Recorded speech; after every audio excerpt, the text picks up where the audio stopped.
بسم اللہ الرحمن الرحیم والحمد للہ رب العالمین والصلاة والسلام علی سید المرسلین وعلی آلہ وازواجہ وذریاتہ اجمعین۔ قتل اصحاب الاخدود النار ذات الوقود، خندق کھودنے والے ہلاک کر دیے گئے،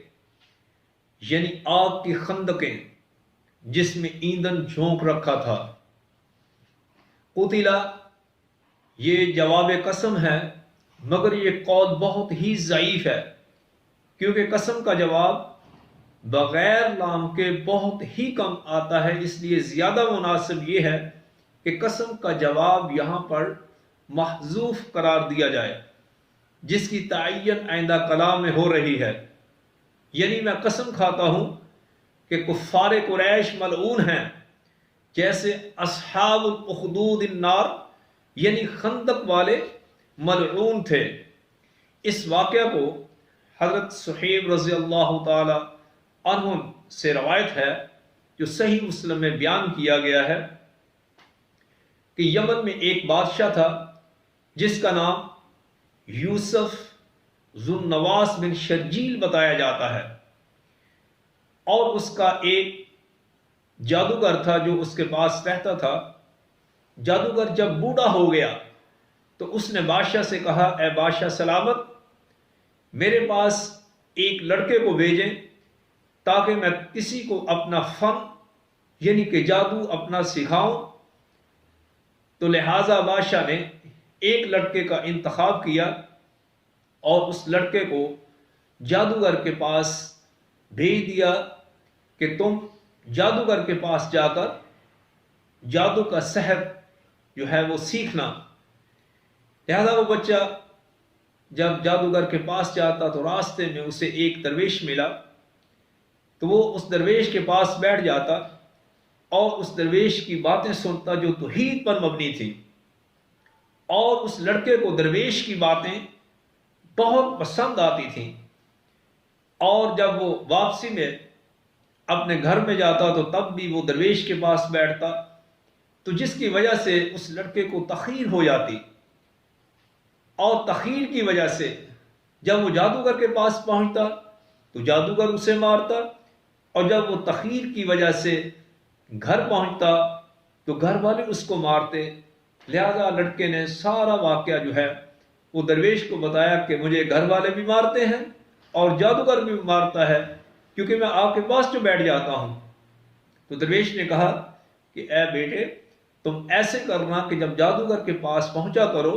تو اسے کہنا کہ میرے گھر والوں نے مجھے روک لیا تھا، اس وجہ سے تاخیر ہو گئی، اور جب واپسی پر جب تم گھر میں جاتے ہو تو گھر والوں کو کہنا کہ مجھے اس لیے تاخیر ہوگی کہ جادوگر نے مجھے روک لیا تھا۔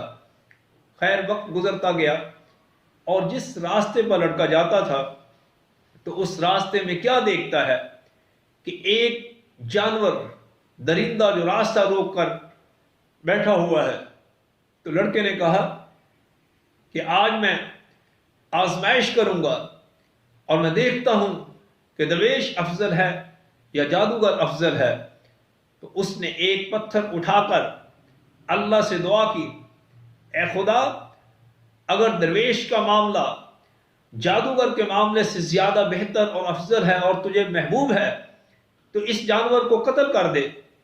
لہذا اس نے دعا کر کے پتھر کو مارا، اور جو ہی پتھر اس نے مارا تو جانور ہلاک ہو گیا، مر گیا، اور آنے جانے والوں کے لیے آسانی پیدا ہو گئی، راستہ صاف ہو گیا۔ تو اس نے سارا واقعہ درویش کو آ کر بتایا کہ ایسے آج میرے ساتھ ایک واقعہ پیش آیا ہے۔ تو درویش نے کہا کہ اے لڑکے، اب تو مجھ سے زیادہ افضل ہے اور اللہ نے تجھے بہت نواز دیا ہے۔ تو وقت کے ساتھ گزرنے کے وہ لڑکا جو ہے وہ مادرزاد جو اندھے ہوتے اس کو، اور جو کوڑ کے مریض ہوتے، اور اس کے علاوہ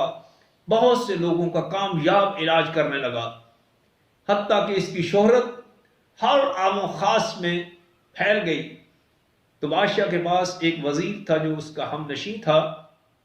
تو وہ نبینا ہو گیا، اور اس نے جب اس لڑکے کی شہرت سنی تو وہ لڑکے کے پاس بہت سے تحائف لے کر آیا، اور اس لڑکے سے کہا کہ اے لڑکے، اگر تو مجھے بینائی عطا فرما دے گا تو میں یہ تمام تحفے تمہیں پیش کر دوں گا۔ تو اس لڑکے نے کہا کہ میں کسی کو شفا نہیں دیتا، صرف شفا دینے والی اللہ ہی کی ذات ہے، اور اگر تو اللہ پر ایمان لے آئے اور اللہ کو مان لے اور اللہ کے آگے تو دعا کرے تو اللہ تمہیں شفا عطا فرما دے گا۔ لہٰذا وہ ہم نشین جو وزیر تھا بادشاہ کا، وہ ایمان لے آیا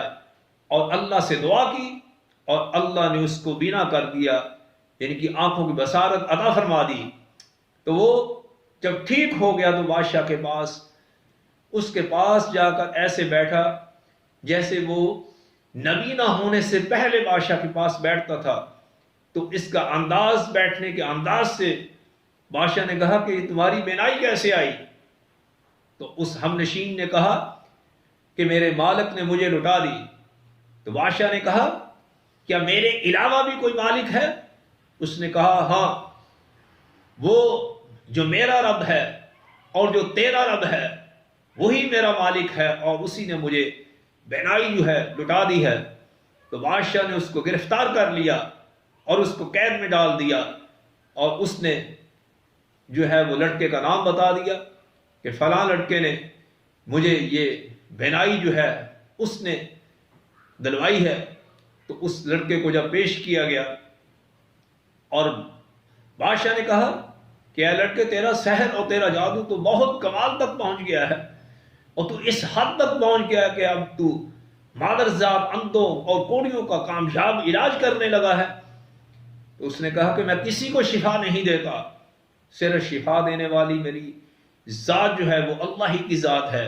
وہ میری ذات نہیں، وہ صرف اللہ ہی کی ذات ہے جو لوگوں کو شفا عطا فرماتی ہے۔ اور اس نے لڑکے کو بھی قید کر لیا اور اس کو برابر کی تکلیفیں دیتا رہا، یہاں تک کہ اس نے درویش کا نام بتا دیا کہ مجھے یہ سارا فن اور یہ سارا معاملہ جو ہے یہ مجھے درویش نے اور اس کے پاس بیٹھنے سے مجھے یہ سب کچھ عطا ہوا ہے۔ اور اس نے درویش کو جب بلایا تو اس کو گرفتار کر کے بادشاہ کے دربار میں پیش کیا گیا۔ تو درویش سے کہا کہ تو اپنے مذہب سے باز آ جا۔ درویش نے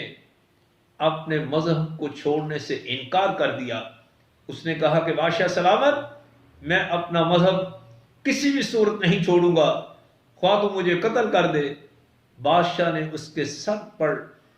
آرا رکھ کر اس کے 2 ٹکڑے کروا دیے، اور لڑکے کو پھر کہا کہ اے لڑکے، تو بھی باز آ جا، اور اگر تو باز نہ آیا تو میں تجھے بھی تکلیف دوں گا۔ تو اس لڑکے نے بھی انکار کر دیا۔ اس نے کہا کہ بادشاہ، میں اپنے مذہب سے پیچھے نہیں ہٹوں گا۔ بادشاہ نے اپنے آدمیوں کو بلوایا اور کہا کہ اس لڑکے کو لے جاؤ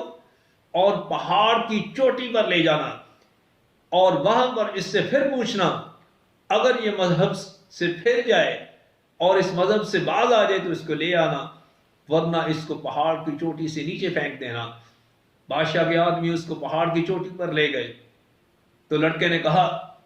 اے اللہ، تو مجھے ان کے شر سے بچا۔ تو اللہ نے اس لڑکے کی دعا قبول فرمائی، اور اللہ نے ایک زلزلہ پیدا کر دیا، اور جب پہاڑ زلزلے کی وجہ سے تو سارے کے سارے جو لوگ تھے، وہ جو اوپر پہاڑ کے اوپر کھڑے تھے، سارے ہی گر کر مر گئے۔ تو لڑکا چلتا چلتا پھر بادشاہ کے پاس آیا۔ تو بادشاہ نے کہا کہ میرے آدمی کہاں ہیں؟ تو اس لڑکے نے کہا کہ اللہ نے ان سب کو ہلاک کر دیا اور مجھے بچا لیا۔ پھر بادشاہ نے اپنے آدمیوں کو سے کہا کہ اب اس کو ایسے کرو کہ اس لڑکے کو لے جاؤ، کشتی میں بٹھا کر سمندر کے بیچ میں ڈبو دینا۔ اور بادشاہ کے وہ آدمی اس لڑکے کو لے گئے، کشتی پر بٹھایا۔ جب سمندر کے درمیان میں پہنچے تو اس لڑکے نے پھر دعا کی، اے اللہ، تو مجھے ان کے شر سے محفوظ فرما، جیسے تو نے پہلے مجھے محفوظ فرمایا تھا، اور جیسے تو چاہے۔ اور اللہ نے طوفان وہاں پر بھیج دیا کہ وہ کشتی جو ہے وہ ڈوب گئی، سارے کے سارے آدمی ڈوب گئے، لیکن وہ لڑکا بچ گیا۔ وہ چلتا چلتا پھر بادشاہ کے دربار میں پہنچا۔ تو بادشاہ نے کہا کہ میرے آدمی کہاں ہیں؟ تو لڑکے نے کہا کہ اللہ نے ان سب کو ڈبو دیا اور مجھے بچا لیا۔ تو کہا، اس لڑکے نے پھر خود ہی کہا کہ اے بادشاہ، اگر تو یہ عمل کرے گا تو مجھے قتل کر سکے گا، ورنہ تو مجھے قتل نہیں کر سکے گا۔ لڑکے نے کہا کہ تو مجھے لکڑی کے ستون پر لٹکا دے اور پھر میرے ہی ترکش سے ایک تیر لینا، اور تیر کو جو ہے وہ کمان میں رکھ کر اور اس پہ بسم اللہ رب الغلام پڑھ کر چھوڑ دینا، تو میری موت واقع ہو جائے گی، اور تمام لوگوں کو اکٹھا کرو کسی میدان میں۔ تو بادشاہ نے حسب مشورہ تمام لوگوں کو میدان میں جمع کیا، لکڑیاں اکٹھی کی گئی اور اس کو ایک لکڑی کے ستون کے ساتھ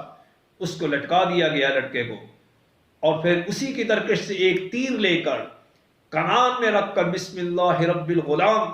بادشاہ کے آدمی نے پڑھا۔ جو ہی تیر چھوڑا تو اس لڑکے کی کنپٹی پر لگا اور وہیں پر وہ ہلاک ہو گیا۔ تو وہاں پر جو تمام لوگ جمع تھے اس منظر کو، اس واقعہ کو دیکھ رہے تھے، سارے کے سارے جو تھے وہ اس لڑکے کے رب پر ایمان لے آئے، اور انہوں نے کہا کہ ہم اس لڑکے کے رب پر ایمان لے آئے ہیں، ہم اس لڑکے کے رب پر ایمان لاتے ہیں، ہم اس لڑکے کے رب پر ایمان لاتے ہیں۔ تو کچھ آدمیوں نے بادشاہ کو جا کر یہ ساری اطلاع دی کہ بادشاہ سلامت، جس چیز کا اندیشہ تھا وہی ہوا، کہ وہ جو لوگ اکٹھے ہوئے تھے اس منظر کو، اس واقعہ کو دیکھ رہے تھے، وہ سب ایمان لے آئے ہیں۔ تو بادشاہ نے کہا کہ ان سب کو پکڑ لو اور تمام گلیوں کے دہانوں پر خندقیں کھود دو، اور پھر خندقیں کھود کر اس میں لکڑیاں اکٹھی کر کر آگ لگا دو، اور ان سب کو اس میں جھونک دو۔ پہلے پوچھنا کہ اگر یہ اپنے مذہب سے باز آ جائے تو ٹھیک ہے، اور جو باز نہ آئے تو ان سب کو اس خندق میں ڈال دینا۔ تو اس بادشاہ نے کہ آدمیوں نے خندقیں کھدوائی اور وہاں پر لکڑیاں اکٹھی کی گئیں، آگ لگا دی گئی۔ تو ہر آدمی جو دائرہ اسلام میں داخل ہو گیا تھا اس سے پہلے پوچھتے کہ تو اپنے مذہب سے باز آ جا، حتیٰ کہ کسی نے بھی انکار نہیں کیا اور نہ ہی وہ اپنے مذہب سے پھرا، اور سب نے جو ہے وہ بادشاہ کی اس بات کا انکار کر دیا، اور اس کے آدمیوں نے پکڑ پکڑ کر اس خندق میں ڈالتے گئے، یہاں تک کہ سب آدمیوں کو جب ڈال دیا تو ایک عورت رہ گئی۔ ایک عورت نے ایک چھوٹا سا بچہ گود میں لیا ہوا تھا، اور جب اس کو خندق میں ڈالنے لگے تو وہ ڈر گئی۔ تو بچے نے کہا، اے اماں جان، تو ثابت قدم رہ، بلا شبہ تو حق پر ہے۔ اور کمال جائیں کہ پھر اللہ رب العزت نے ربیع بن انس رضی اللہ تعالیٰ عنہ آگے روایت بیان فرماتے ہیں کہ اللہ کی قدرت دیکھیں کہ جب ان لوگوں کو آگ میں ڈالنے سے پہلے ہی اللہ نے ان تمام لوگوں کی روحوں کو قبض کر لیا تھا، اور وہ تعداد جو تھی وہ 12,000 لوگ تھے، اللہ نے ان کے جلنے سے پہلے ہی ان کی روحوں کو قبض کر لیا اور ان کو اس طریقے سے محفوظ رکھا۔ اور خندق سے شعلے نکل کر جو باہر کفار بیٹھے ہوئے یہ منظر دیکھ رہے تھے، اور خندق سے نکل کر شعلوں نے ان تمام کافروں کو جلا کر راکھ کر دیا۔ عطا نے حضرت ابن عباس رضی اللہ تعالی عنہ سے ایسا ہی واقعہ نقل کیا ہے کہ گزشتہ اقوام میں نجران علاقہ یمن میں حمیری بادشاہوں میں سے یہ ایک بادشاہ تھا جس کا نام یوسف ذو النواس بن شرجیل تھا،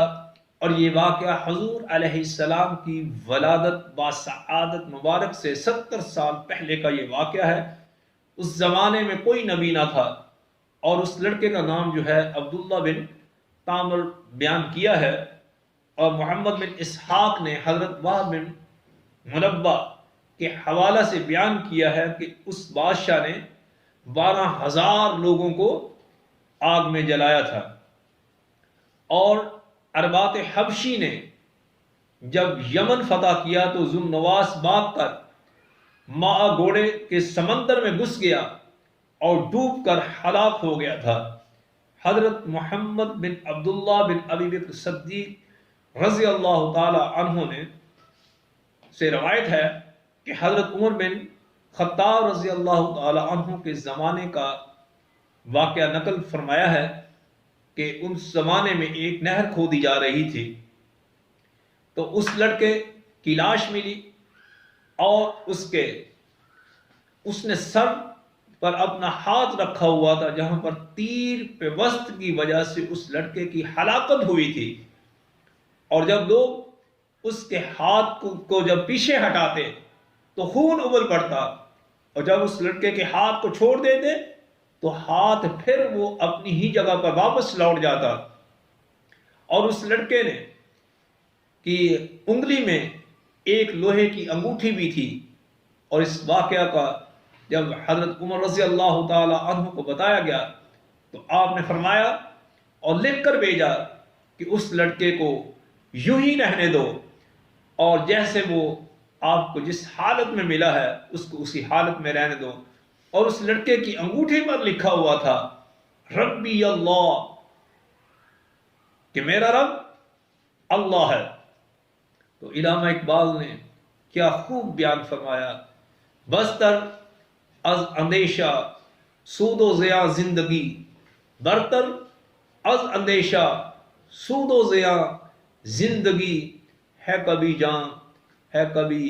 تسلیم جان ہے زندگی۔